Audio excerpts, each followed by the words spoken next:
திருமாலின் 10 அவதாரங்களில் நரசிம்ம அவதாரத்தின் உருவ அமைப்பு, மகிமை போன்றவற்றை சொல்லிக்கொண்டே போகலாம். மகாவிஷ்ணுவின் அவதாரங்களில் அற்புதமானது மட்டுமல்ல, அழகானதும் நரசிம்ம அவதாரம்தான். நரசிம்மர் என்றாலே உக்ர வடிவம், நினைத்ததும் பயம் கொள்ள வைக்கும் தோற்றம்தான் நினைவிற்கு வரும். நரசிம்ம ரூபம் உக்ரமானது என்றாலும் பக்தர்களுக்கு ஒரு பிரச்சனை என்றால் அடுத்த கணமே காப்பாற்ற வருபவர் நரசிம்மர். நாளை என்ற சொல்லே அறியாத நரசிம்மர் என்பார்கள். தாயின் கருவில் உதித்து வந்தால் கூட தாமதமாகிவிடும்.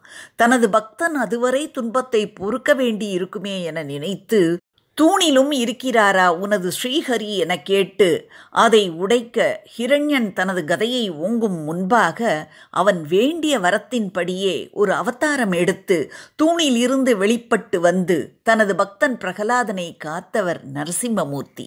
அதேபோல தனது தந்தைக்கு சொர்க்கத்தில் இடம் தர வேண்டும் என கேட்ட பிரகலாதனுக்கு உன்னை போன்ற ஒரு அற்புதமான தெய்வபக்தி உள்ள ஒரு குழந்தையை அளித்ததற்காக உனது தந்தைக்கு மட்டுமல்ல, உனக்கு முந்தைய தலைமுறைக்கும் உனக்கு பின்னால் வரும் தலைமுறைக்கும் சொர்க்கத்தில் இடமளித்து விட்டேன் என கேட்டதை விட பல மடங்கு அதிகமான வரத்தை கொடுத்து அருளியவர்தான் நரசிம்மர். ஆழ்வார்களில் 4ஆமவரான திருமழிசை ஆழ்வார் திருமாலின் அவதாரங்களுக்குள் ஒரு அழகு போட்டி வைத்தாராம். மத்ஸ்ய கூர்ம வராக நரசிம்ம வாமன பரசுராம ஸ்ரீராம பலராம கிருஷ்ண கல்கி அவதாரங்களை வரவழைத்தார். முதல் சுற்றில் மத்ஸ்ய கூர்ம வராக 3 அவதாரங்களும் முறையே மீன், ஆமை, பன்றி ஆகிய மிருக வடிவங்களில் இருந்தமையால் அழகு போட்டியில் அவர்கள் பங்கேற்க இயலாது என கூறி நிராகரித்து விட்டார். நரசிம்மருக்கு தலை சிங்கம் போல இருந்தாலும் உடல் மனித வடிவில் இருந்ததால் அவரை நிராகரிக்கவில்லை. நரசிம்மர் முதல் கல்கி வரை உள்ள 7 அவதாரங்களும் 2வது சுற்றுக்கு சென்றார்கள். 2வது சுற்றில் வாமனமூர்த்தி முதலில் வந்தார். மகாபலியிடம் சிறிய காலை காட்டி மூவடி நிலம் கேட்டு பெரிய காலால் மூவுலகையும் அளந்தவர் நீங்கள். அதுபோல போட்டியிலும் நீங்கள் உருவத்தை திடீரென மாற்றிக்கொள்ள வாய்ப்புண்டு. எனவே உங்களை நிராகரிக்கிறேன் என்று சொல்லிவிட்டார் திருமழிசை ஆழ்வார். பரசுராமர் எப்பொழுதும் கையில் மழுவுடனும் கோபம் நிறைந்த முகத்துடனும் இருப்பதால் அவரையும் நிராகரித்து விட்டார். பலராமன், கண்ணன் இருவரையும் பார்த்து, ஒரே குடும்பத்தைச் சேர்ந்த இருவர் போட்டியில் பங்கேற்கக்கூடாது, யாராவது ஒருவர் மட்டுமே போட்டியில் இருக்கலாம் என்று கூறிவிட்டார். தம்பிக்காக பலராமன் போட்டியில் இருந்து விலகி கொண்டார். கல்கி பகவான் இன்னும் அவதாரமே எடுக்காததால் நீங்கள் அவதரித்த பின் அடுத்த போட்டியில் வந்து பங்கேற்றுக் கொள்ளுங்கள் என்று சொல்லி அவரையும் நிராகரித்து விட்டார். இறுதியாக நரசிம்மன், ராமன், கண்ணன் மூவரும் இறுதிச் சுற்றுக்கு சென்றார்கள். மூவரையும் பரீட்சித்து பார்த்த திருமழிசை பிரான் நரசிம்மர்தான் அழகு என்று தீர்ப்பளித்து விட்டார்.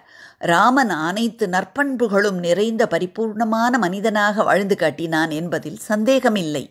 கண்ணன் கோபிகைகளையெல்லாம் மயக்கிய அழகன் என்பதிலும் சந்தேகமில்லை. ஆனாலும் ஆபத்தில் யார் நமக்கு உதவி செய்கிறார்களோ அவர்கள்தான் மிகவும் அழகாக நம் கண்களுக்கு தெரிவார்கள். பிரகலாதன் போன்ற பக்தர்கள் ஆபத்தில் தவிக்கும் பொழுது உடனே ஓடி வந்து காக்கக்கூடிய பெருமாள் நரசிம்மர். எனவே அவர்தான் அழகு என்று கூறிவிட்டார். பெருமாளின் திருமேனியில் உள்ள அனைத்து அங்கங்களும் அழகாக இருந்தாலும் அவரது திருவடிகளையே நாம் கொண்டாடுகிறோம்.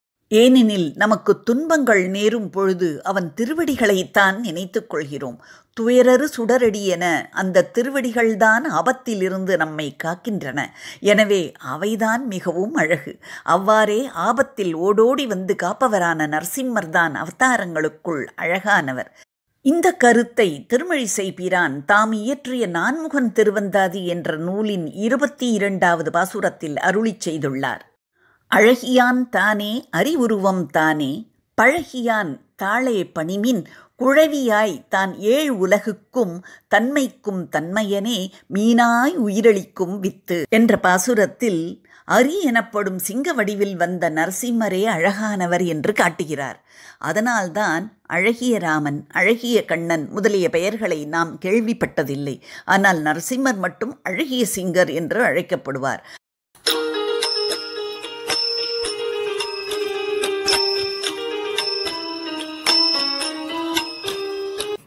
To watch more videos, please press the subscribe button and the bell icon.